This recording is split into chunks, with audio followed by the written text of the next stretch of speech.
హల్లెలూయా. కూడి వచ్చిన మీ అందరికీ ప్రభువైన యేసుక్రీస్తు నామములో వందనాలు తెలియజేస్తా ఉన్నానండి. మరి కొద్ది సమయం దేవుని వాక్యాన్ని ధ్యానం చేసుకుందాం. హల్లెలూయా. ఈరోజు వాక్యంలో మొట్టమొదటిగా రోమియోలకు రాసిన పత్రిక 12వ అధ్యాయములో నుండి మనం చదువుకుందాం. హల్లెలూయా. ఒక శరీరములో మనకు అనేక అవసరములుండును. ఈ అవసరములన్నిటికి ఒకటే పని యోలనుగా ఏదో అలాగే అనేకులమైన మనము క్రీస్తులో ఒక శరీరముగా ఉండి ఒకనికి ఒకరముగా ప్రత్యేకముగా ఆయన బలములే ఉన్నాము. మన అనుగ్రహింపబడిన కృపచొప్పున వేరేవురు కృపావరకలను కలిగిన వారై ఉన్నామని గనుక ప్రవచనమైతే విశ్వాస పరిచయము చొప్పున ప్రవచించుము, పరిచర్య అయితే పరిచర్యలోను, బోధించువాడైతే బోధించుటలోను, హెచ్చరించువాడైతే హెచ్చరించుటలోను పని కలిగిన యుందును. పంచిపెట్టువాడు శుద్ధ మనసుతోనూ పై విచారణ చేయువాడు జాగ్రత్తతోనూ కరుణించువాడు సంతోషముతోనూ పని జరిగించవలెను. హల్లెలూయా. హల్లెలూయా. వాక్య ధ్యానంలో చాలా అమూల్యమైన సందేశం ఉంది. మనం జాగ్రత్తగా పరిశీలన చేస్తే వాక్యం అర్థమవుతుంది మనకి.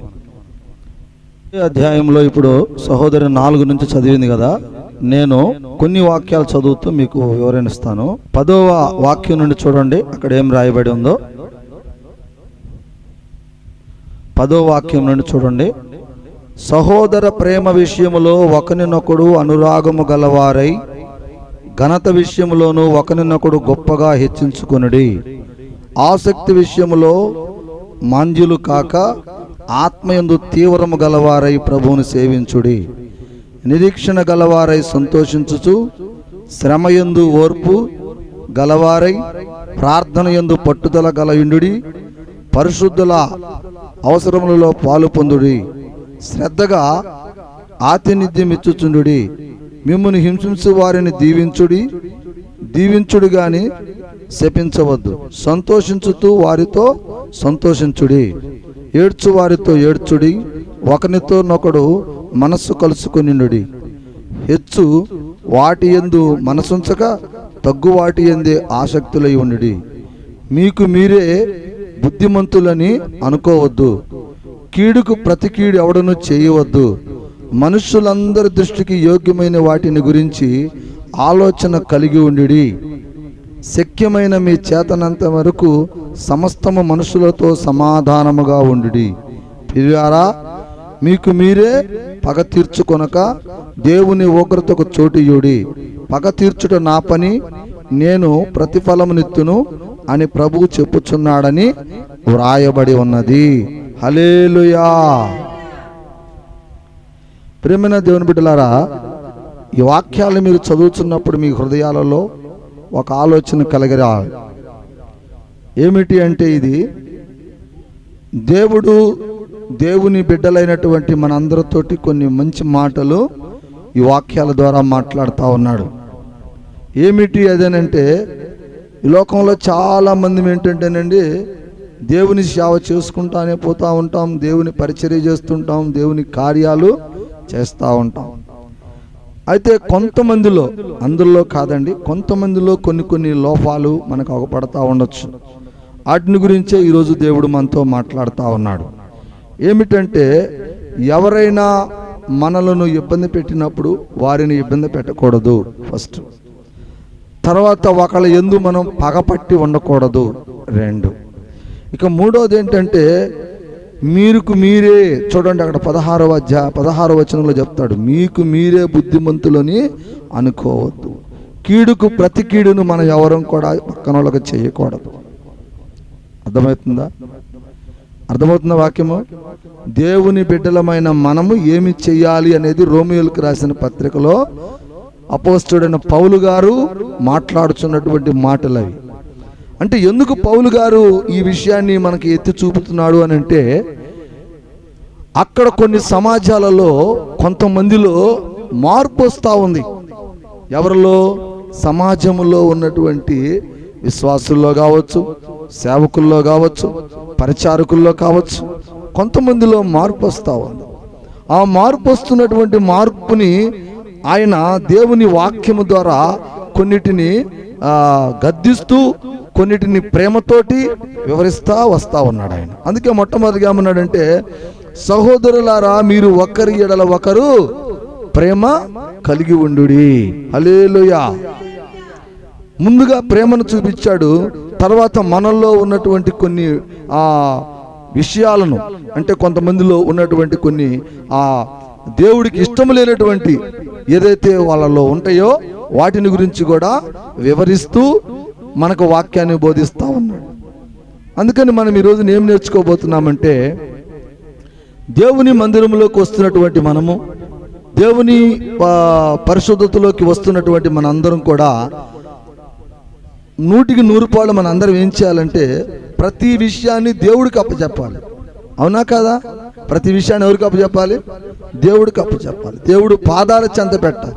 సపోజు చాలామంది ఒక కార్యం చేసుకోవాలనుకో, ఏం చేయాలి? మొట్టమొదటిగా మనం చాలామంది ఈ లోకస్తులు అయితే ఏం చేస్తారండి, వాళ్ళు ఏదో రకరకాలుగా వాళ్ళకి సంబంధించినటువంటి కార్యక్రమాలు కొన్ని ఉంటాయి, అవి చేసుకుంటారు ఏదైనా ఒక పని చేయాలంటే. అవునా? ఈ లోకంలో ఉండేటటువంటి ప్రజలు, అన్యులు. అదే దేవుని బిడ్డ అయితే ఏం చేయాలి? దేవుని నమ్ముకున్నటువంటి వాడు, యేసుని తన రక్షకుడుగా నంగినటువంటి ప్రతి ఒక్కరు కూడా ఏం చేయాలండి అంటే, మొట్టమొదటిగా ప్రార్థన చేయాలి. ఏం చేయాలి? మొట్టమొదటిగా ఏం చేయాలి? ప్రార్థన చేయాలి. ఏమని ప్రార్థన చేయాలి? దేవునికి ఇష్టమైన ప్రార్థన చేయాలి, మనకి ఇష్టం వచ్చినట్టు కాదు. అంతేనా? అదే అక్కడ అంటున్నాడు వాక్యం ద్వారా, దేవునికి ఇష్టమైన ప్రార్థన చేయాలి, మనకి ఇష్టమైన ప్రార్థన కాదు. వాక్యాలు ఉన్నాయి, కొన్ని విషయాలు వరకు బైబిల్లో నుంచి ఒక వాక్యం చెప్తా. దేవుని మందిరం బయట నిలబడి ఒక పాపి ప్రార్థన చేస్తూ ఉన్నాడు. మందిరము ఆవరణలో నిలబడి ఒక సేవకుడు ప్రార్థన చేస్తూ ఉన్నాడు. జాగ్రత్తగా 4 పాయింట్. మందిరము బయట ఉండి ఒక అవిశ్వాసి లాంటి వ్యక్తి, విశ్వాసం కూడా తక్కువ లేనటువంటి వ్యక్తి, విశ్వాసం కూడా లేని వ్యక్తి ప్రార్థన చేస్తున్నాడు. లోపల దైవ సేవకుడు ప్రార్థన చేస్తున్నాడు. వీళ్ళిద్దరిలో దేవుడు ఎవరు ప్రార్థన ఆలకిస్తున్నాడు అనేది మనం కొంచెం గమనిద్దాం. ఎందుకంటే దేవుడికి ప్రార్థన చేయమన్నాం కదా అని మన ఇష్టం వచ్చిన ప్రార్థన మనం చేస్తే దేవుడు అంగీకరించడు. అర్థమవుతుంది కదా? అందుకే చెప్తానండి. ఇప్పుడు దేవుడు చూస్తున్నాడు వాళ్ళిద్దరిని. దైవ సేవకుడు ప్రార్థన ఇలా కొనసాగుతూ ఉంది. ఎలాగంటే, తండ్రి దేవా, ప్రతి వారము నీకు ఉపవాసం ఉంటుందా తండ్రి, ప్రతి వారము నీకు కానుకలు ఇస్తున్నాను నాయనా, ప్రతి వారము నేను అనేక మందికి అన్నదానం చేస్తున్నాను ప్రభువా, ప్రతి వారము నేను నీ గురించి వాక్య పరిచర్య చేస్తున్నాను ప్రభువా. కానీ ఆ బయట ఉన్నాడే సుంకరి, ఆడు తెలివి తక్కువ దద్దమ్మ ఒకడు వచ్చి ప్రార్థన చేస్తున్నాడు బయట కూర్చొని, వాడికి లాగా నేను లేను ప్రభువా అని ప్రార్థన చేశాడు ఒక సేవకుడు. హల్లెలూయా. విన్నారు కదండి? నెక్స్ట్ బయట ఉన్నటువంటి ఆ విశ్వాసి కూడా కాదు, అవిశ్వాసి, ఒక పాప అనుకోవచ్చు మనం. అతడు ఏం చేస్తున్నాడంటేనండి, దేవుని దర్శనము, ఆత్మ అతని మీదకి వచ్చింది. ఎలాగొచ్చిందంటే, ప్రతి ఒక్కరి మీదకి దేవుని ఆత్మ వచ్చింది. ప్రతి ఒక్కరి మీదకి దేవుని ఆత్మ వచ్చింది. మీరు నమ్ముతున్నారా? ఏదో ఒక టైంలో నీ మీదకి ఆత్మ వచ్చుద్ది. వచ్చినప్పుడు ఆ ఆత్మను నువ్వు క్యాచ్ చేయాలి. ఆత్మను క్యాచ్ చేసినాడు ధన్యుడు, అది వదిలిపెట్టుకున్నాడు మూర్ఖుడు, వ్యర్థుడు అంటారు. హల్లెలూయా. అట్లనే ఆ పాపి మీద దేవుని ఆత్మ వచ్చింది. వచ్చినప్పుడు ఆయన సడన్ గా దేవుని మందిరం ముందులో మోకాళ్ళు అడుగుతున్నాడు. ఆకాశం వైపు కన్నులెత్తాడు. ప్రభువా, తండ్రి, నిన్ను ప్రార్థన చేసేటటువంటి హృదయము కూడా కాదు నాది. అంత గొప్ప పాపిని నేను, అంత దుర్మార్గుడిని. అయ్యా, నాకేమీ తెలియదు ప్రభువా. ఏదో ఈ లోకంలో పూటి కోసం, ఏదో నా శరీర సుఖం కోసం, ఏదో ఒకళ్ళు నన్ను మోసం చేసిన విధానాన్ని బట్టి నేను అనేకులను ఇబ్బంది పెట్టాను, అనేకులకు అన్యాయం చేశాను, అనేకులను బాధ పెట్టాను నా స్వార్థం కోసం. అయ్యా నువ్వు రక్షకుడు వంటగా, నువ్వు మా పాపాలు తీసేస్తావంటగా. అయ్యా నిజంగా నువ్వు మా పాపాలు తీసేవాడు అయితే, నిజంగా నువ్వు రక్షించగలిగిన వాడు అయితే, ఈనాటి నుండి నేను పరిశుద్ధతలోకి రావాలి, నా హృదయం కడగబడాలి, నాలో ఏ పాపం ఉండకూడదు, నాలో ఏ దోషం ఉండకూడదు, నాలో ఎలాంటి కళంకం ఉండకూడదు. ప్రభువా నన్ను కాపాడు, నన్ను రక్షించయ్యా అని రోధిస్తా ఉన్నాడు బయట ఒక అవిశ్వాసి అయిన పాపి. హల్లెలూయా. ఏమండి మీరే చెప్పచ్చు, ఈ రెండు ప్రార్థనలలో దేవుడు ఏ ప్రార్థన అంగీకరిస్తాడండి? నేను జస్ట్ ఉపమానంగా చెప్పా, మీరందరూ ఒకసారి ఊహించుకోండి. ఎవరు ప్రార్థన ఉపయోగిస్తాడు దేవుడు? చెప్పండి ఒకసారి నాకు. బయట ఉన్న పాపి ప్రార్థన, లోపల ఉన్న సేవకుడి ప్రార్థన. ఎందుకని? కన్నీటితో ప్రార్థన మొదలు పెట్టడం అనేది ఈయన కూడా కన్నీటితోటే చెప్పాడు. కానీ ఆయనకి వేరియేషన్ ఏంటంటే, ఈయన ఒక సేవకుడు నేను వానిలా లేను అన్నాడు. అర్థమవుతున్న వాక్యంలో. కానీ ఒక పాపి ఏమంటాడంటే, ప్రభువా నేను దుష్టుణ్ణి.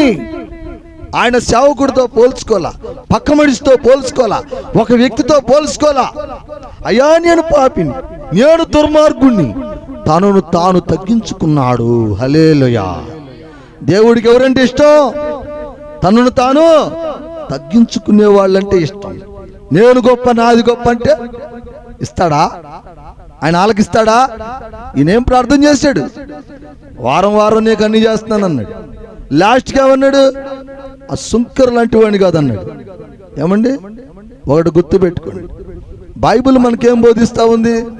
నిన్ను వలే నీ పొరుగు వారిని ప్రేమించు అన్నాడు. మొట్టమొదటిగా మనల్ని మనం తగ్గించుకోవాలి. మనల్ని మనం తగ్గించుకొని దేవుని కొరకు ప్రార్థన చేయాలి. మెయిన్ అది గుర్తుపెట్టుకోండి.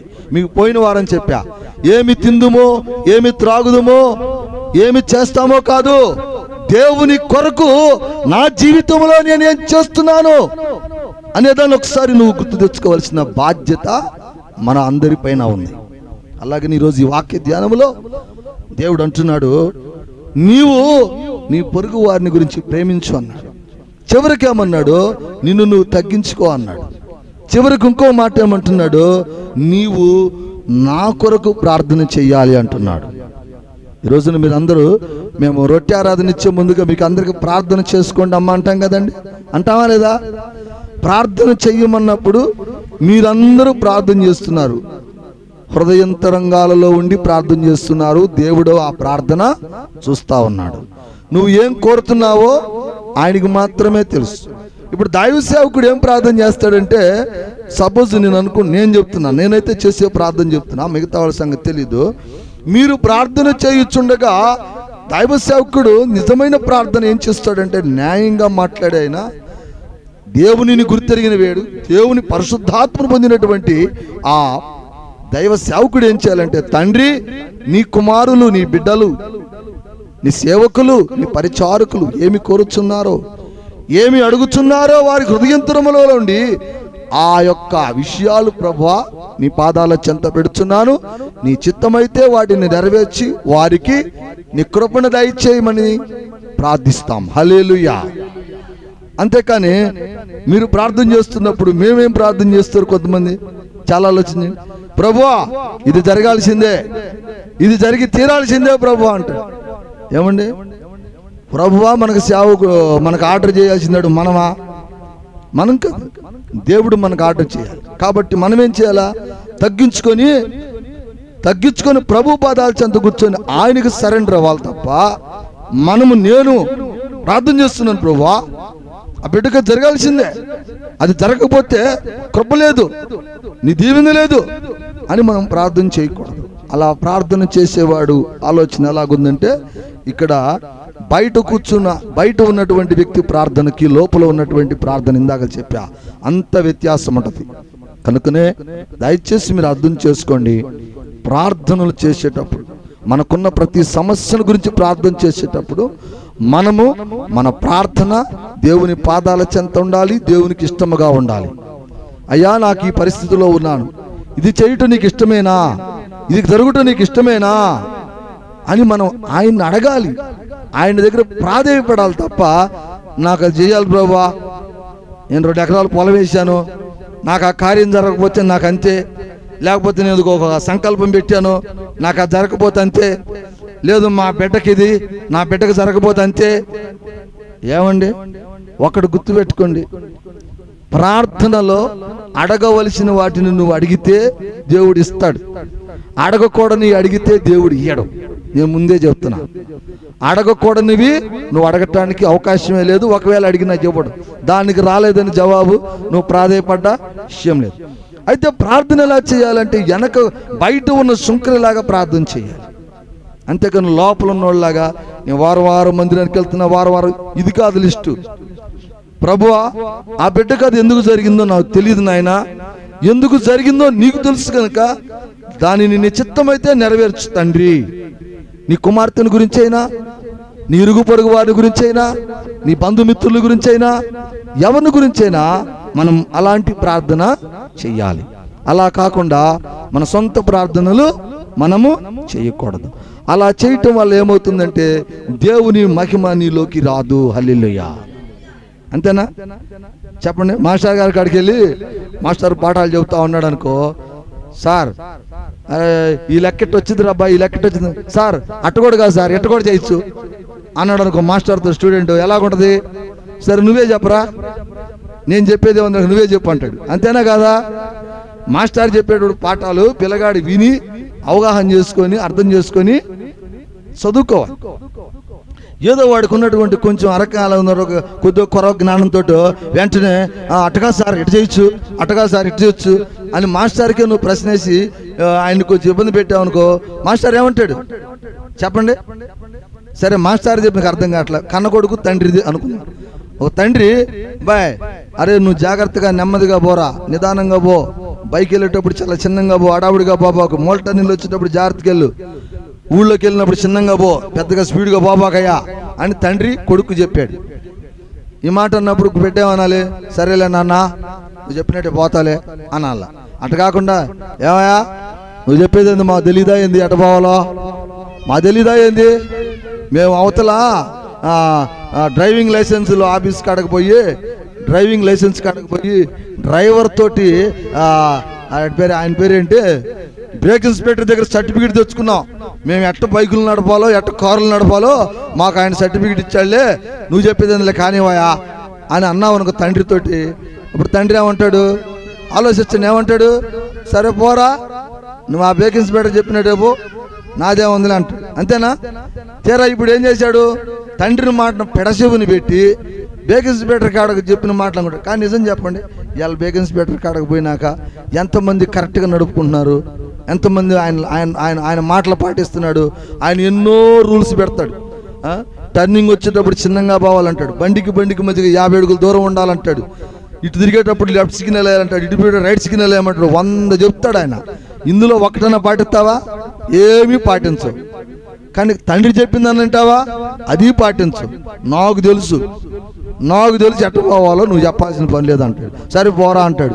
తీరా ఏం జరిగింది, ఈడుకున్నటువంటి ఈ సొంత బుద్ధితోటి వాడు వెళ్ళినప్పుడు ఏదో ఒక బలహీనత పడి ఏదో ఒక యాక్సిడెంట్ అయ్యి బలహీన పడిపోయి మరి పరిస్థితులు తేడా వచ్చినటువంటి సందర్భాలు చాలా మంది ఉన్నారు. లేరండి? తల్లిదండ్రుల మాటలు పెద్దలు చెప్పిన మాటలు వినకుండా పోయి ఇబ్బంది పడి చేయడం లేరా? చాలా మంది ఉన్నారండి. తర్వాత తెలుసుకుంటారు. వాళ్ళు తెలుసుకునేసరికి ఏమైందంటేనండి వాళ్ళ శరీరంలో ఏదో ఒక పాటు ఫెయిల్ అయిపోయి ఉంటుంది. హల్లెలూయా. ఏమైంటది యాక్సిడెంట్ అవుతుంది, ఏదో ఒకటి జరిగిద్ది, వాళ్ళు ప్రాబ్లంలో ఉంటారు. అదే ముందుగా తండ్రి పెద్దవాళ్ళు చెప్పిన మాట విన్నట్లయితే వాళ్ళకేమి కాదు. ఎందుకంటే చెప్పాడు, అనుభవం మీద చెప్తున్నాడు. అనేక మందిని చూసిన అనుభవంతో చెప్పాడు తండ్రి. అతను అనేక సందర్భాల్లో పడ్డ పరిస్థితులను బట్టి చెప్పాడు తండ్రి. అలానే దేవుడు కూడా మన యందు చూస్తా ఉంటాడు, మన ఎదురుగా చూస్తా ఉంటాడు. నా బిడ్డ ఏం చేస్తున్నాడా, వీడు ప్రార్థనకు వస్తున్నాడు, ప్రార్థనలో ఏం అడుగుతున్నాడు, ప్రార్థనలో ఏం చేసుకుంటున్నాడు, ఇంటికి పోయాక ఏం చేస్తున్నాడు, వీధిలో ఏం చేస్తున్నాడు, అన్నీ చూస్తూ ఉంటాడు దేవుడు. చూడండి, చెప్పండి నిజంగా చూస్తాడా లేదా? ఒక మందిరంలోనే చూస్తాడా నిన్ను? ఇంటికాడ ఎలా చూడ్డా? అన్ని చోట్ల చూస్తాడు దేవుడు నిన్ను, అన్ని ప్రాంతాలలో చూస్తాడు నిన్ను. ఎక్కడ నువ్వు పడిపోతున్నావో చూస్తాడు. ఆ పడిపోయేటప్పుడు ఒకసారి నీ హెచ్చరిస్తాడు. హల్లెలూయా. తెలుసా? హెచ్చరిస్తాడు. హెచ్చరియడండి. తప్పు చేసేటప్పుడు మన ఆత్మ గద్దించదా? చెప్పండి. ఒకడు వస్తువు కాజేస్తున్నాం మనం, మనకేమనిపించింది? అయ్యో ఆయన వస్తువు కాజేస్తున్నామే, పాపం వాళ్ళ వాళ్ళు పోయిందని ఎంత ఏడుస్తారో, ఎంత బాధపడతారో అనిపించింది.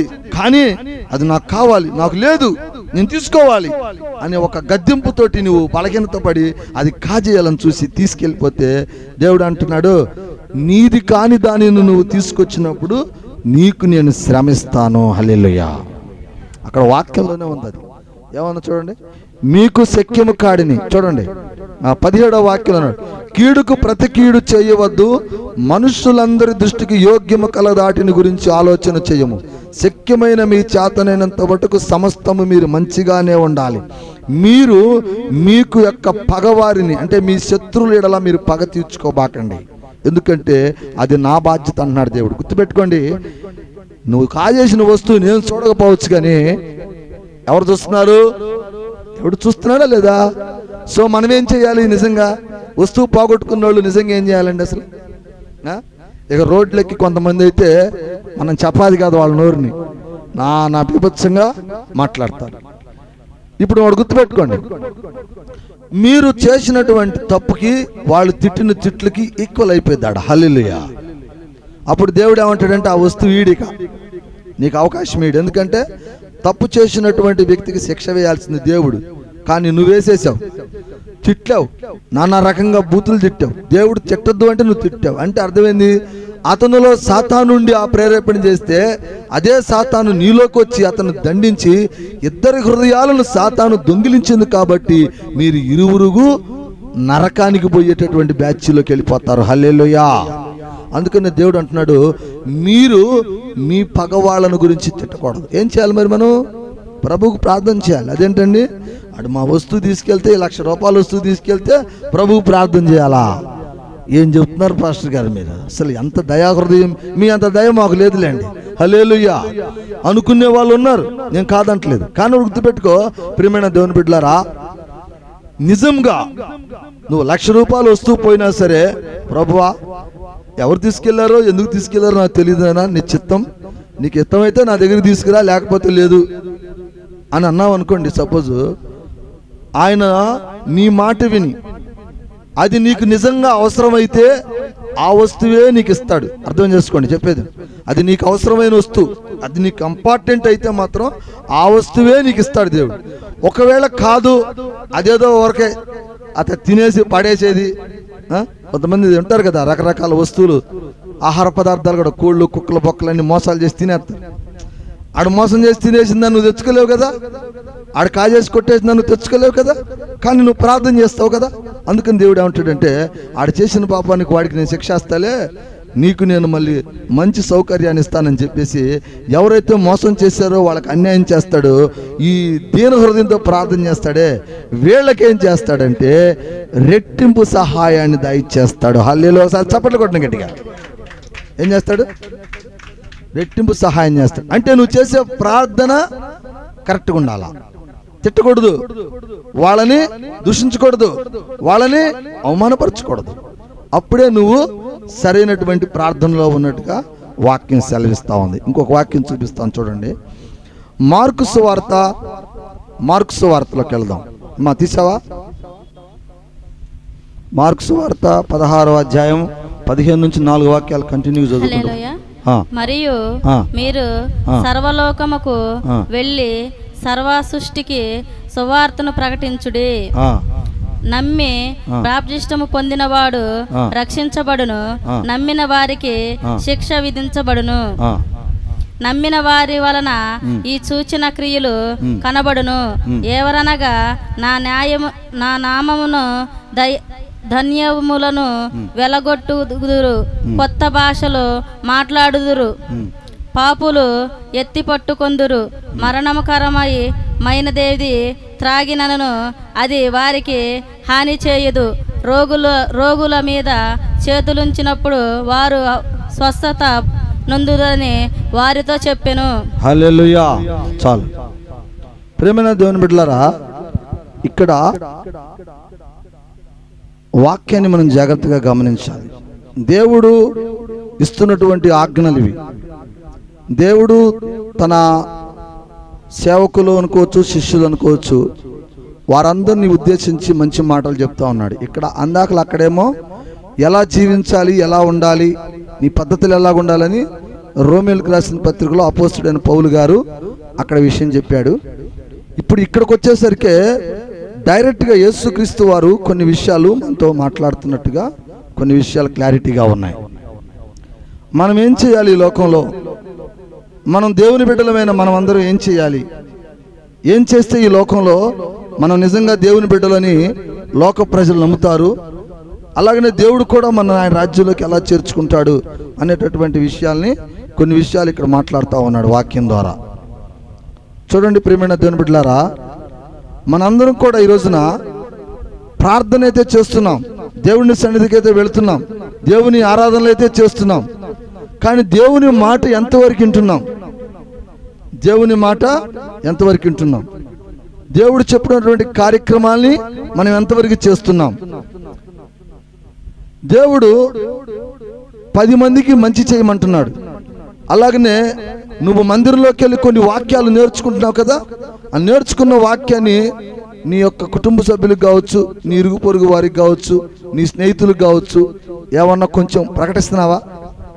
ఏమన్నా చెప్తున్నావా? ఆ ఆలోచన నీకుందా అని అడుగుతున్నాడు. కొంతమంది అనొచ్చు, అయ్యా మాకు చదువు లేదు, మేమేం చెప్పాలి అని అనుకోవచ్చు. కరెక్టే, కాదంట. ఇప్పుడు కొంతమంది చదువు లేకపోయినా మెదడులో బ్రెయిన్ చాలా ఉంటుంది. చదువు లేని వాళ్ళు చాలామంది ఈరోజు వాక్యాన్ని ఉపదేశించే వాళ్ళు చాలామంది ఉన్నారు. అక్షరం రాదు, పెన్ను పట్టుకోపోయినా కూడా వాక్యం చెప్పగలుగుతారు వాళ్ళు కొంతమంది. ఇది ఎక్కడి నుంచి వచ్చిందంటే దేవుడిచ్చినటువంటి పరిశుద్ధ ఆత్మశక్తి అంటారు. దాన్ని ఏమంటారండి? ఏమంటారు? పరిశుద్ధ ఆత్మశక్తి వారిని కమ్ముకున్నప్పుడు వారు ప్రవచించెదరు అని రాయబడి ఉంది. కాబట్టి మీలో కూడా ఏంటంటే ఆత్మ రావాలి, మీలో కూడా ఆత్మ రావాలి. చదువు లేకపోయినా పర్లేదు, కానీ మీలోకి ఆత్మ ప్రవేశించాలి. ఈ ఆత్మ ఎలాగ ప్రవేశించిద్దంటే నీవు దేవుని నీడలో ఉండేటటువంటి ఆ యొక్క కండిషన్స్ని బట్టి, దేవుడితో నువ్వు ప్రయాణం చేసేటటువంటి పరిస్థితులను బట్టి ఆ ఆత్మ మన మీదకి వచ్చుద్ది.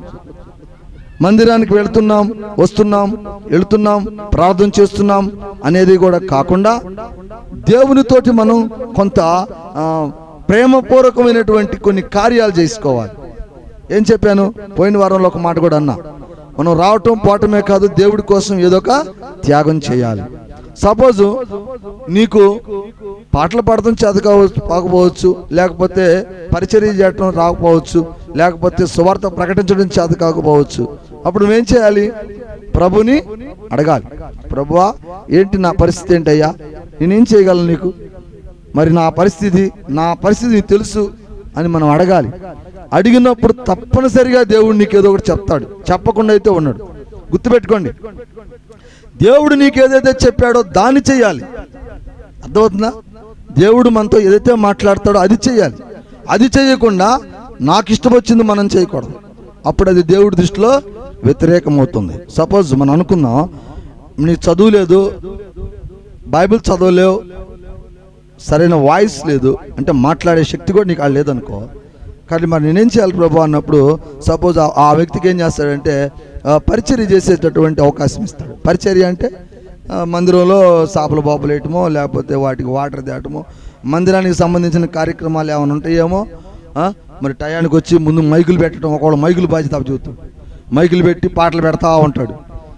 ఆయన టైం అది. సేవకుడు రాగానే ఆ పాటలు ఆపేసి మైక్ ఆయనకి అందిస్తాడు. లేదా కొంతమంది వాటర్స్, లేదా కొంతమంది అన్నాలు ఉండే కాడ భోజనాల కార్యక్రమాల్లో కొంతమంది నిలబడి వండటం ఇట్లాగా ఎవరికి ఏ కృప ఉందో దేవుడు ఆ కృప ఇస్తాడు. వాటిని మనం ప్రేమగా శ్రద్ధగా చేయాలి. అట్లా కాకుండా కొంతమంది ఏం చేస్తారంటే వాళ్ళకి అవకాశం ఉన్నా కూడా, అంటే చేసే కృప వాళ్ళకు ఉన్నా కూడా నేను చేయను, నాకు అవసరం ఏంటి అనుకునేవాళ్ళు కొంతమంది ఉంటారు. నేను మా ఇంట్లోనే సరిగ్గా వంట ఉండనైతే ఈ చర్చిల్లోకి వచ్చి వీళ్ళకి భోజనాలు పెట్టాలా అయింది అనుకునేవాళ్ళు కొంతమంది ఉంటారు. మా ఇంట్లో నేను ఓడవను, నేను వచ్చాడు చీపురు పట్టుకొని ఊడిచేదేంది అనుకునేవాళ్ళు కొంతమంది ఉంటారు. నేను మా ఆవిడ చేతేనే నేను మాట నేను చేసేదేంది ఎడా అనుకునేవాళ్ళు కొంతమంది ఉంటారు. కానీ గుర్తుపెట్టుకోండి ప్రియమైన దేవుని బిడ్డలారా, దేవుని మందిరంలోకి ఎవరైతే తగ్గించుకొని ఉంటారో వాళ్ళు దేవుని ప్రేమకు పాత్రులు అవుతారు, వాళ్ళు దీవించబడతారు, వర్ధిల్లుతారు. హల్లెలూయా. ఒకసారి గట్టిగా చప్పట్లు కొట్టండి. ఎందుకు చెప్పానంటే ఈ మాట, తనను తాను తగ్గించుకున్నవాడు దేవుని రాజ్యమునందు హెచ్చించబడును. ఇందాక మీకు చెప్పిన వాక్యంలో కూడా ఒకటి ఉంది, బయట సుంకరి ప్రార్థన, లోపల సేవకుడి ప్రార్థన. ఎవరు తగ్గింపులో ఉంటే వారు దేవునికి ఆశీర్వదింపబడతారు. మీరు కూడా అంతే.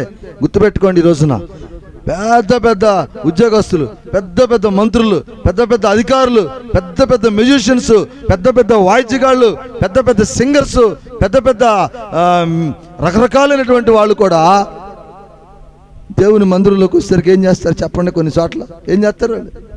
మోకాళ్ళు వేసి అయ్యా తండ్రి అంటారు. అంటారా అనరా? ఎందుకు? నువ్వు మెజిషియన్ అయినా, నువ్వు అధికారి అయినా, నువ్వు ఏదైనా సమస్తము నీకు ఇచ్చిన వాడు తండ్రి. హల్లెలూయా.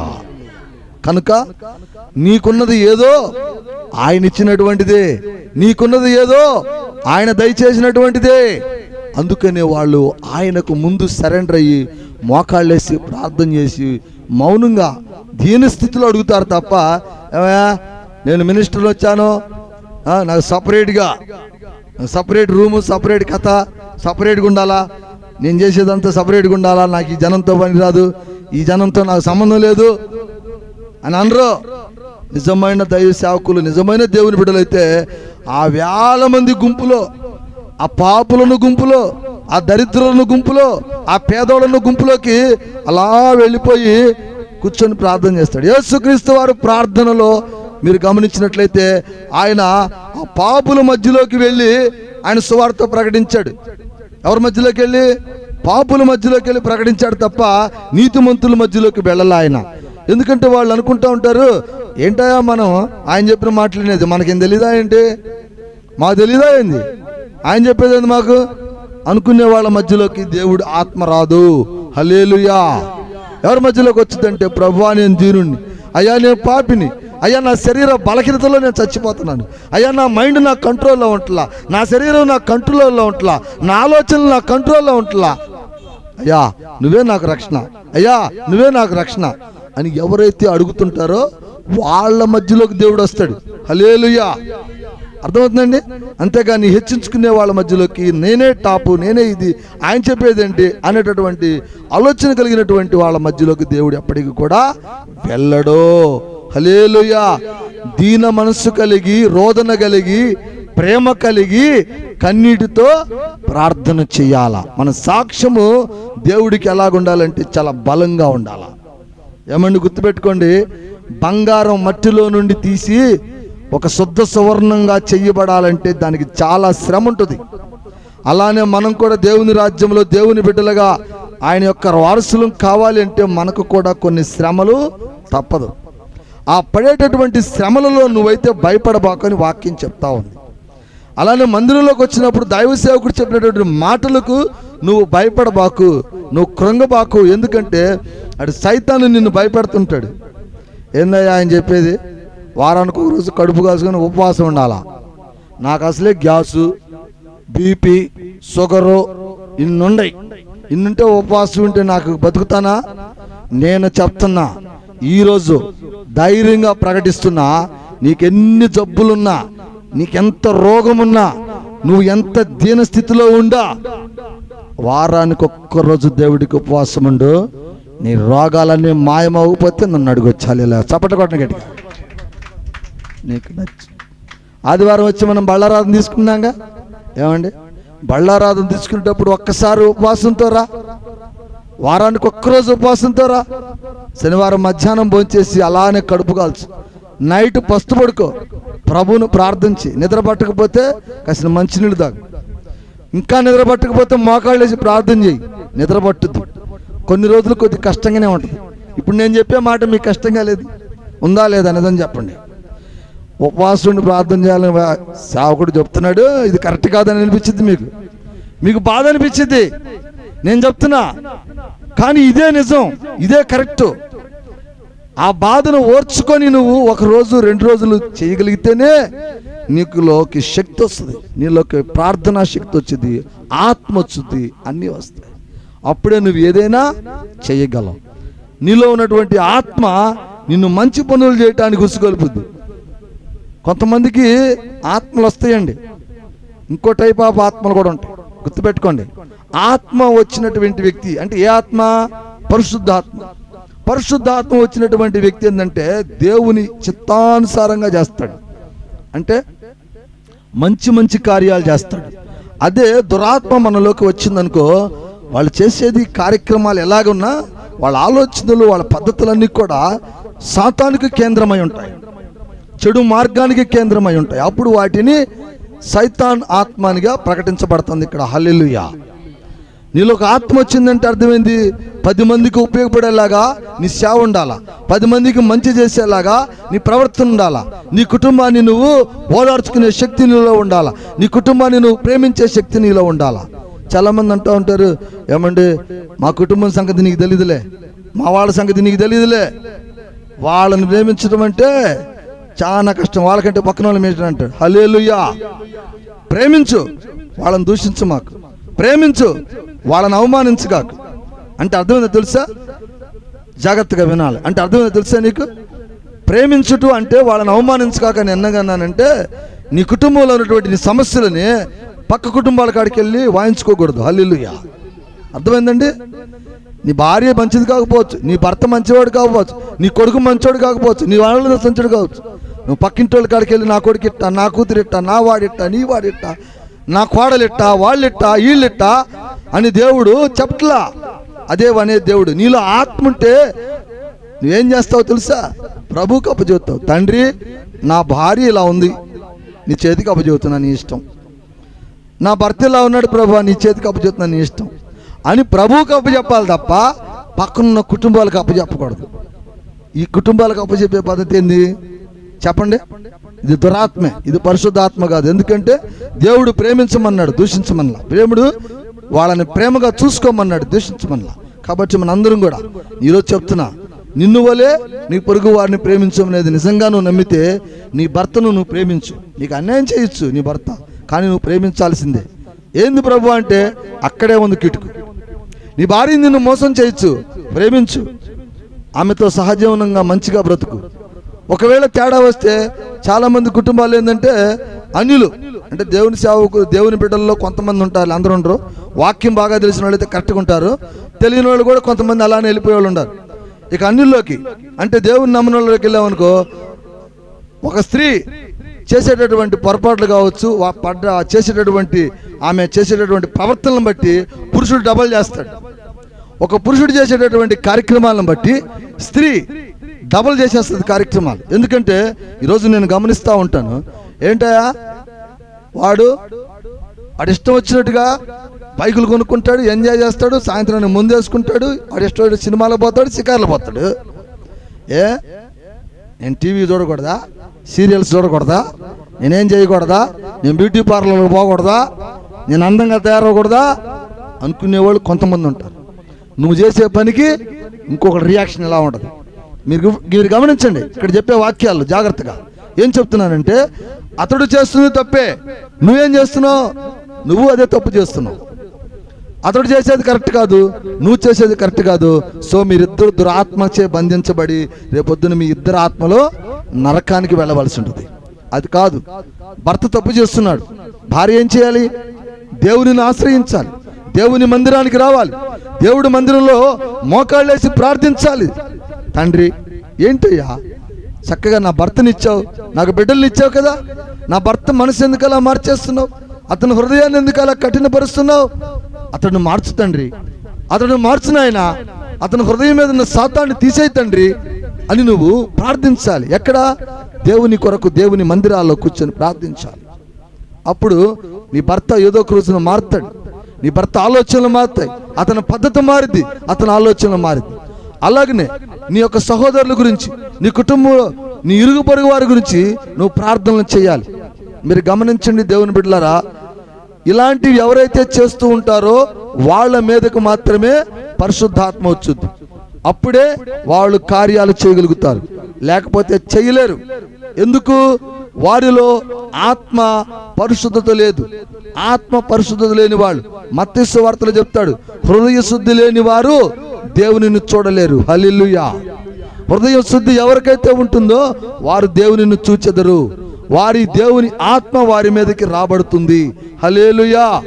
కాబట్టి మనందరం కూడా, దేవుని బిడ్డలమైన మనందరం కూడా ఏం చేయాలి? ఆత్మను పొందుకునేలాగా మన ప్రార్థనలో ఉండాలి. ఆత్మను పొందుకునేలాగా మన ఆలోచనలో ఉండాలి. అంతేకాని ప్రతి సమస్యని పక్కోళ్ళకి చెప్పుకొని, పక్కింటి వాళ్ళకి చెప్పుకొని, వాళ్ళకి చెప్పుకొని, నిందలు వేసుకొని అవమానకరమైన పరిస్థితులు తెచ్చుకోకూడదు. ఎట్టి పరిస్థితుల్లో నీ భార్య నిన్ను అవమానిస్తున్నా నువ్వు ప్రేమించాలి తప్ప దూషించకూడదు. నీ భర్త నిన్ను అవమానిస్తున్నా నువ్వు ప్రేమించాలి తప్ప అవమానించకూడదు. ఏంటంటే చెప్తుంది అదే, నీ భర్తని నువ్వు పగపట్టకూడదు, నీ భార్య మీద నువ్వు పగపట్టకూడదు. ఎందుకు అని అంటే అది నీ పని కాదు, అది నీ పని కాదు. నువ్వు నా పని చెయ్యి, నన్ను అడుగు. నీ భర్తను నేను మారుస్తా, నీ భార్యను నేను మారుస్తా, నీ కుటుంబాన్ని నేను మారుస్తా అని వాక్యం సెలవిస్తా ఉంది. ఈ రోజున ప్రేమైన దేవుని బిడ్డలారా, ఈ రోజు వాక్యం అదే, మీలోకి పరిశుద్ధాత్మ రావాలి. ఏం రావాలి? ఏం రావాలి? పరిశుద్ధాత్మ రావాలి. పరిశుద్ధాత్మ వచ్చినది అనడానికి మనలో కొన్ని సూచనలు ఉంటాయి. మనలోకి దురాత్మ వచ్చినందుకు కొన్ని సూచనలు ఉంటాయి, అవి మనమే తెలుసుకోవచ్చు. గుర్తుపెట్టుకోండి, మనకు ఆహారం తినగానే మనలో నీరసం తగ్గిపోయి మనకు శక్తి వచ్చింది. అప్పుడు మనం ఏమనుకుంటాం? ఏ పనైనా చేయగలం, లేకపోతే నీరసంగా ఉంటాం. ఆహారం తినకపోతే నీరసంగా ఉంటాం, ఆహారం తింటే ఉజ్జీవాన్ని వస్తాం. మరి మనకు తెలియదా మనలో ఏ ఆత్మ ప్రేరేపణ చేస్తుందో? మనం మంచి కార్యాల గురించి, మంచి విషయాల గురించి మన హృదయం ప్రేరేపిస్తుంది అంటే కంపల్సరిగా నీలో పరిశుద్ధాత్మ ఉన్నట్లే. లేదు, నీలో దురాత్మ ఉంటే రకరకాలైనటువంటి చెడ్డ క్రియలు నీ పక్కన వాళ్ళు, నీ కుటుంబంలో పక్కన వాళ్ళు చేసేదానికి డబల్ రెట్టింపు నీ మైండ్ సెట్ మారిపోతూ ఉంటుంది. అదే నీ గుర్తు. నీలో అలాంటి చెడ్డ క్రియలు వస్తున్నాయి అంటే కంపల్సరిగా అది దేవుని ఆత్మ కాదు. ఏ ఆత్మ? పరిశుద్ధాత్మ నీలో లేనట్టే. కాబట్టి ఈరోజు నీకు వాక్యం ఏం చెప్తున్నానంటే, పరిశుద్ధాత్మను మీరు పొందుకోవాలి.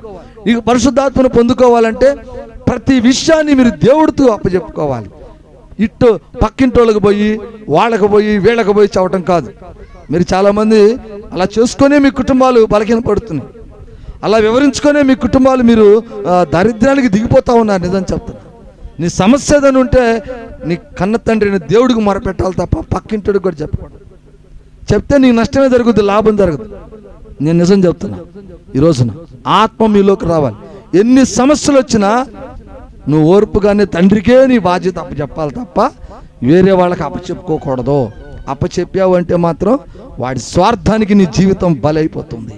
హల్లెలూయా. వాళ్ళ స్వార్థానికి మన జీవితాలను త్యాగం చేసిన వాళ్ళు అవుతాం. కాబట్టి మీరు చివరిగా ఒక వాక్యం చూపిస్తాను చూడండి. 1 పేతురు 4వ అధ్యాయంలోకి వెళదామా?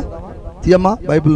1 పేతురు 4వ అధ్యాయము 12వ వాక్యం నుండి చదువమ్మా. ప్రియురాల, మిమ్మును శోధించుటను మీకు కలుగుచున్న అగ్ని వంటి మహాశ్రమను గురించి మీకేదో యొక్క వింత సంభవించున్నట్లు ఆశీర్వదించుడి.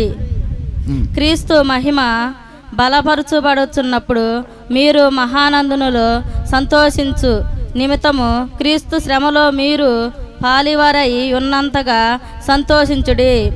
క్రీస్తు నామమును నమ్మినంతయు మీరు నింద పాలయ్యేడల మహిమ స్వరూపుని అయిన ఆత్మ అనగా దేవుని ఆత్మ మీ మీద నిలుచుచున్నాడు గనుక మీరు ధన్యులు. హల్లెలూయా.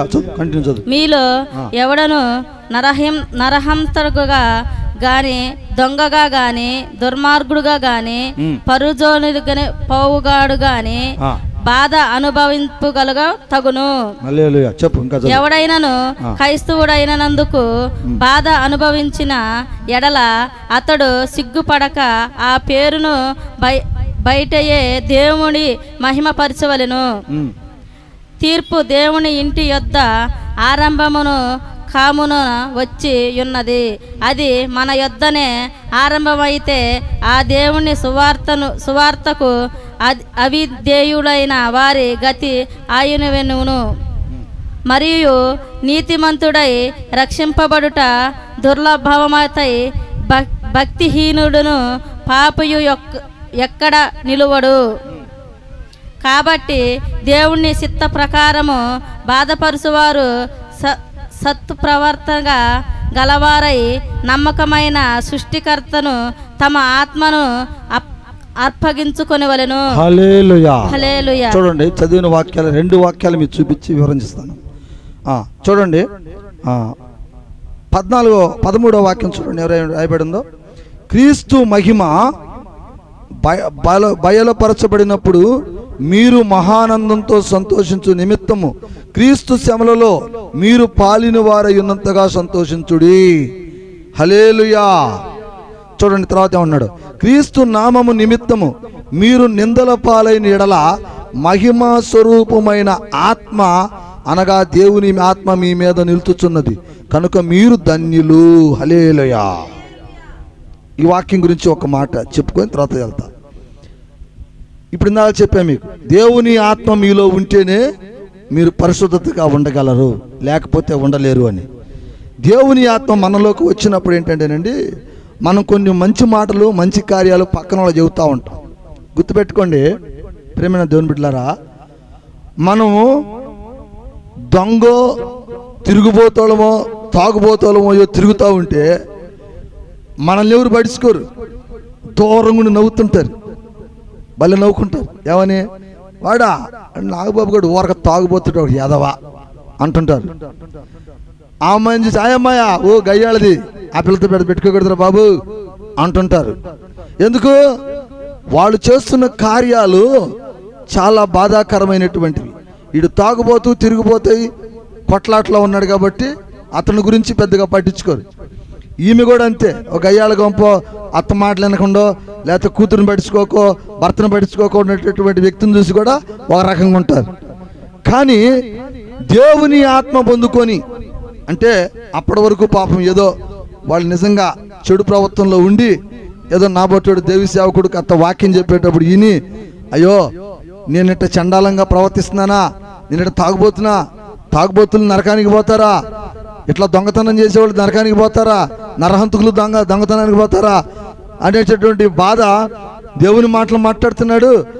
లేదు నేను అట్లా పోవటానికి లేదు, దేవుడు చెప్పినట్టుగా నా మనసు మార్చుకోవాలి, నేను పరిశుద్ధతలోకి రావాలి అని దేవుని వాక్యం విని పాపం ఎవరో కొంతమంది మారి మనసు పొంది మంచి పనులు చేస్తుంటారు. అంటే అర్థం ఏంటంటే మంచి పనులు అంటే ఇక తాగుడుకు పోకుండా, ఆ పేకాటలకు పోకుండా, ఆ పాన్ పొరాకులు తినకుండా మంచిగా ఉండి తిరుగుతూ ఉంటే ఇప్పుడు దాకా ఉన్న ఈ జీవితం ఉంది కదా పాపం, ఆ పక్కన ఉన్నటువంటి జనం ఏం చేస్తుంటారు? అబ్బో మొన్నడు రాగిడు ఎంత చేశాడు, ఇప్పుడు చూడు అడి చేస్తున్నాడు అని అందరికీ మైకి పెట్టుకుందా చెబుతారు. హల్లెలూయా. వాడు అడక్కపోయినా చెబుతాడు వాడి గురించి. వాడు మన దాకా దొంగ తిరిగిపోతే ఆయన పట్టించుకోవాలా, వాడిని పలకరించలా. ఏదో పాపం దేవుడు మాటలు 4 విన్నాడు, దేవుడు వాక్యం వినపడుతుంటే ఆ వాక్యం విని మంచి మనసు మనిషికి దేవుడు ఆత్మ పొందుకొని గత కుటుంబంలో మంచిగా బతుకుతూ ఉంటే ఇక పక్కన వాళ్ళకి వచ్చింది సైతాన్ మైండ్. చాలా నిందలు వేస్తుంటారు, అవమానపరుస్తూ ఉంటారు, రకరకాలుగా హింసిస్తుంటారు అతన్ని. వీడు నిన్నటిదాకా పచ్చి దొంగ తాగుబోతు తిరిగిపోతాడు, ఈడేందయా వచ్చి ప్రభువుని నమ్ముకోండి, దేవుడిని నమ్ముకుంటే యేసుని నమ్ముకుంటే మీకు మేలు జరుగుతుందని చెబుతున్నాడు, చెప్పొచ్చాళ్ళే పోవాయా బాబు నువ్వు అని చాలా అవమానించే వాళ్ళు ఉన్నారు. కానీ అపోస్తుడైన పౌలు గారు కూడా ఇలాంటి అవమానాలు ఎన్నో పడ్డాడు. ఎందుకంటే పౌలు గారు మొట్టమొదటిగా యేసుక్రీస్తుని నమ్మలా. ఏం చేశాడు? యేసుని నమ్ముకున్న వాళ్ళని తిట్టాడు, యేసుని నమ్ముకున్న వాళ్ళని కొట్టాడు, యేసుని నమ్ముకున్న వాళ్ళని చంపాడు. అలాంటి దుర్మార్గుడిని ఎవరు నమ్ముతారా? పొర్రపాటును కూడా నమ్మరు. పౌలు అలాంటి స్థితిని అనుభవించాడు కాబట్టే చక్కగా కొన్ని వాక్యాలు రాశాడు. ఈ రోజున పేతురు కూడా అలానే రాస్తున్నాడు. ఏంటంటే దేవుని యందు ప్రేమ కలిగినటువంటి మనము ఒక దుర్మార్గపు స్థితిలో నుండి మంచి స్థితిలోకి వచ్చినప్పుడు ఈ లోకం మనల్ని హేళన చేస్తుంది, అవమానించిద్ది, చాలా కఠినంగా మాట్లాడిద్ది. మనం దొంగగా వ్యభిచారకుడిగా దుర్మార్గుడిగా ఉన్నప్పుడు మనల్ని పట్టించుకోదు. కొంచెం మంచి మనసు కలిగి ప్రేమతో ఉండి మంచి మాటలు చెబుతూ ఉంటే ఏమంటే అంటారు, ఏమ్మా ఏంది ఆయన చెబుతుంది? ఏం లేదు అక్క ప్రార్థనకు వచ్చి దేవుడిని నమ్ముకొని కష్టాలు పోతాయని చెబుతాడు. ఏ నాయన మొన్నటి దాకా పచ్చి తిరిగిపోతాడు, వాడి సమయం తెలియదు, వాడి మాటలు నమ్మకో. గట్టిగా చెప్తారు, నిజం చెబుతున్నా నేను, హల్లెలూయా. కానీ నేను నిజం చెప్తున్నా, అతడిలో పరిశుద్ధాత్మ వచ్చింది, నేను నమ్ముతున్నా, హల్లెలూయా. ఒకసారి చప్పట్లు కొట్టండి గట్టిగా. ఒక తాగుబోతు మారాడంటే, ఒక తిరుగుబోతు మారాడంటే, ఒక వ్యభిచారకుడు మారాడంటే వాడంతటికి వాడు మారలా. వాళ్ళకు పరిశుద్ధాత్మ వచ్చింది, వాళ్ళ పరిశుద్ధాత్మ ప్రేరేపణ చేస్తుంది. నశించిపోతున్న తన ఆత్మను కాపాడటానికి దేవుని ఆత్మ వాడి మీద కుమ్మరించబడతా ఉంది. అందుకే మారు మనసు పొందాడు. దేవుని వాక్యము తన హృదయాన్ని గద్దించింది. మారు మనసు పొంది దేవుడి సన్నిధిలోకి వచ్చి కూర్చున్నాడు. ఏదో 4 మాటలు దేవుడు మాటలు చెబుతుంటే చుట్టుపక్కల ఉన్నటువంటి వాళ్ళందరూ కూడా రాళ్లతో మాటలతో పొడిచి చంపేటటువంటి పరిస్థితి. అదే అక్కడ వాక్యం అంటున్నాడు. ఏమంటున్నాడు అనుకోసారి, క్రీస్తు నామము నిమిత్తము, 14వ వాక్యం చదువుతున్నానండి. క్రీస్తు నామము నిమిత్తము మీరు నిందల పాలైనడలా మహిమా స్వరూపమైన ఆత్మ అనగా దేవుని ఆత్మ మీ మీద నిలుచుచున్నాడు కనుక మీరు ధాన్యలో. ఒకసారి చప్పట్లు కొట్టండి గట్టిగా. అర్థమవుతుందా? ఎవరైనా సరే దేవునిలోకి వచ్చి మారు మనసు పొంది దేవునిని ధైర్యంగా ప్రకటించేటప్పుడు, ఒకవేళ వాళ్ళు నిన్ను అవమానిస్తున్నారా, వాళ్ళు నిన్ను హేళన చేస్తున్నారా, భయపడమాకో. దేవుని ఆత్మని చుట్టూ కావరించి ఉంది.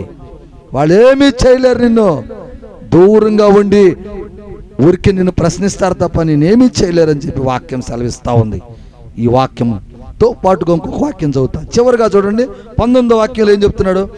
కాబట్టి దేవుని చిత్తము ప్రకారము బాధపడువారు సత్ప్రవర్తన గలవారై నమ్మికమైన సృష్టికర్తను తన ఆత్మలకు అప్పగించుకొనవలెను. హల్లెలూయా. అర్థమవుతుంది ఈ వాక్యం ఏంటో? మనము మారు మనసు పొంది దేవుని ఆరాధనలో కొనసాగుతూ దేవుని కొరకు మనం నిలబడ్డప్పుడు అనేకులు మనల్ని అవమానిస్తున్నా, బాధ పెడుతున్నా, కుటుంబీకులు బాధ పెడుతున్నా, ఇరుగు పొరుగు వారు బాధ పెడుతున్నా, ఎవరు మనల్ని అవమానిస్తున్నా దేవుని ఆత్మ నీలో ఉంటుంది కాబట్టి నువ్వు భయపడకూడదు. చాలామంది ఈ దేవుణ్ణి నమ్ముకొని, పాపం యేసుని నమ్ముకొని మనసు పడి తిరుగుతూ ఉంటారు. దొంగలు కావచ్చు, వ్యభిచారి కావచ్చు, నరహంతులు కావచ్చు. మాండప్పుడు వాళ్ళ కాడకు వచ్చి కొంతమంది సూటిపోటు మాట్లాడుతుంటారు. ఏమంటారంటే, ఏమయ్యా ప్రభువుని నమ్ముకున్నా, అరే మొన్నటి దాకా ఎట్టున్నాడు పోయా, నువ్వు అసలు ఎట్టయిపోయావు అని మగ మనిషిది ఆడు కూతుర్ని తట్టని అంటుంటారు. ఏమయ్యా ఏంది ఎట్టున్నావు నువ్వు, అసలు మా ఎమ్మటి సమాసంగా వచ్చి మాతో పాటు పనికి వచ్చినప్పుడు నువ్వు ఎట్టుండవు, అసలు ఆ డ్రెస్సు, ఆ హెయిర్ స్టైలు, అసలు కనీసం ముఖంలో ఆ జీవకళ తగ్గిందా నీకు? ఇయ్యాలేందయ్యా ప్రభువుని నమ్ముకొని ఉపవాసం అంటావు, కడుపు కాల్చుకుంటావు, రేత్రి తెల్లవాదులు నిద్రపోకుండా ప్రార్థనలు చేస్తావు, ఇదేం కర్మయ్యా నీకు అని కొంతమంది దేవుని బిడ్డలను విమర్శించే వాళ్ళు ఉన్నారు.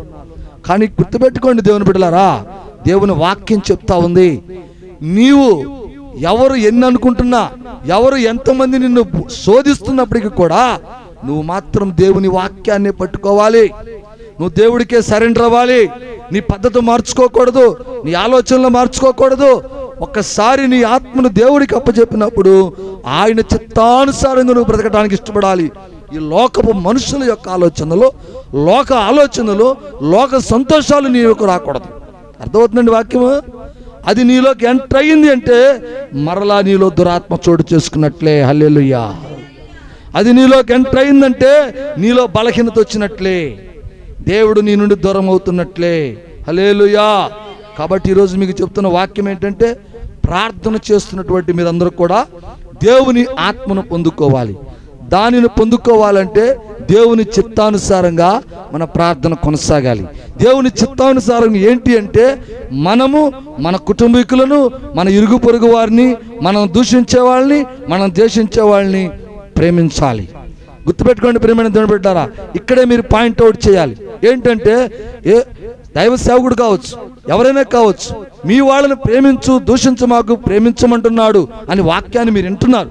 కానీ కొంతమంది దీన్ని పాయింట్అవుట్ చేసుకొని ఏం చేస్తారంటే, సేవకుడే కదా, మనం మంచిగా ఉన్న దుర్మార్గులు వెళ్ళమంటున్నాడు, వాళ్ళతో తిరగమంటున్నాడు అని అనుకొని ఈ ప్రార్థన చేస్తూనే చెడ్డవాళ్ళ యొక్క సమాసాల్లోకి వెళ్ళి చెడు కార్యాలు కూడా చేసేవాళ్ళు కొంతమంది ఉంటున్నారు. హల్లెలూయా.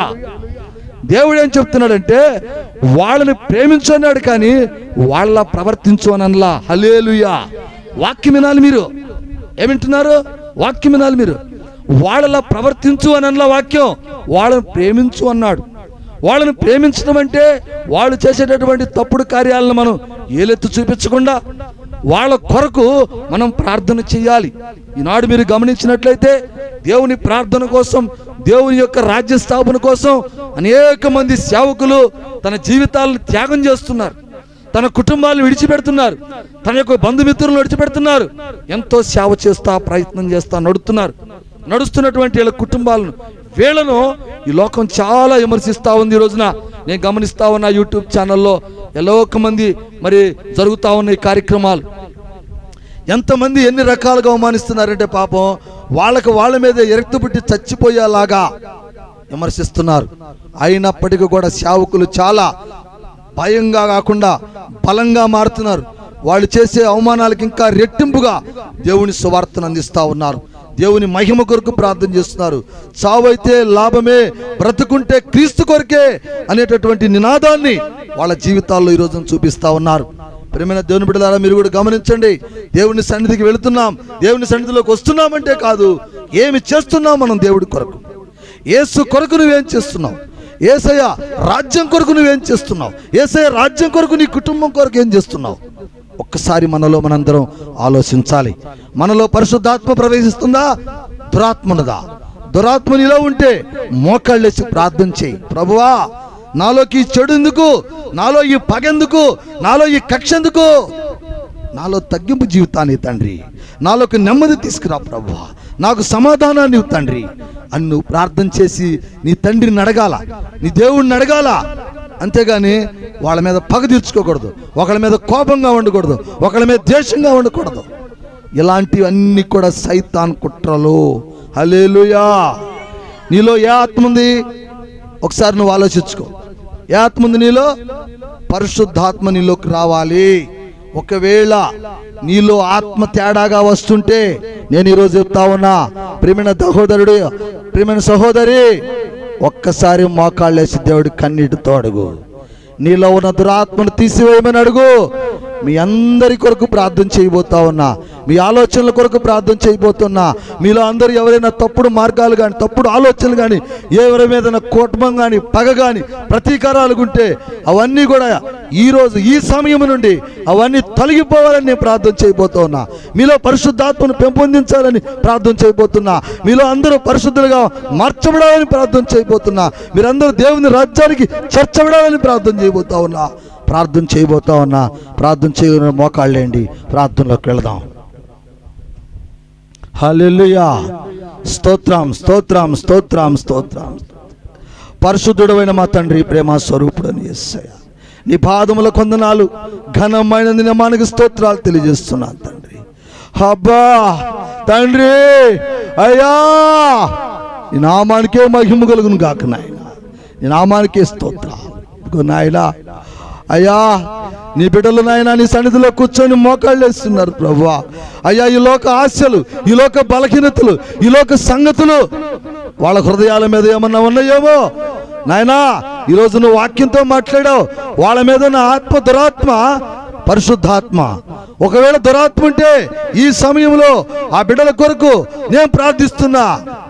ఆ యొక్క దురాత్మ తొలగి నీ నామములో వాళ్ళు పరిశుద్ధులవునుగాక తండ్రి.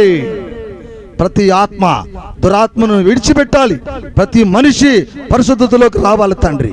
ప్రతి కుటుంబం కట్టబడాలి. ప్రతి ఒక్కరూ నీ నామానికి మహిమకరముగా వారి జీవితాలకు, వారి కుటుంబాలకు ఆశీర్వాదకరముగా వారి జీవితాలు కొనసాగాలి.